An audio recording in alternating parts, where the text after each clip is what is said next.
Почитувани колеги, ВМРО ДПМН навистина е загрижена, но не поради митингот на Социјалдемократскиот сојуз, туку поради тоа што Бранко Црвенковски потврди дека останува во политиката, како човек кој што нанел штета во минатото и кој не ветува ништо подобро за граѓаните во иднина.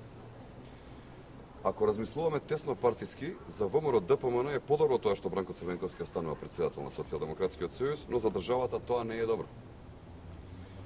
Ние повторно ќе имаме опозиција која ќе биде деструктивна, нервозна и која на единствен интерес ќе биде голото враќање на власт.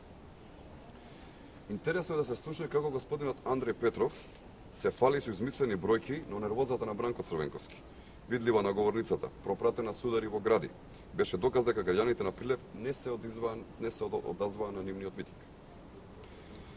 Говорот на Бранко Црвенковски беше празен. Впрочем, сите негови говори се такви. Во говорот на Бранко Црвенковски можевме да слушнеме се. Од напади, дискредитации, историја, приказни, бабени спомени, но не можевме да чуеме ниту еден предлог за подобрување на стандардот на граѓаните. Денешната пресконференција на Андреј Петров требаше да ја пополни токму таа празнина. Тој заборавил дека токму неговата партија 20 години имаше можност и да вложи во интересите на граѓаните и да го направи подобар нивниот живот и спроведе проекти. Наместо тоа, тие ги ограбија граѓаните и спроведоа катастрофална приватизација со кој што ги упропастија стопанството и оставија рекордна невработеност.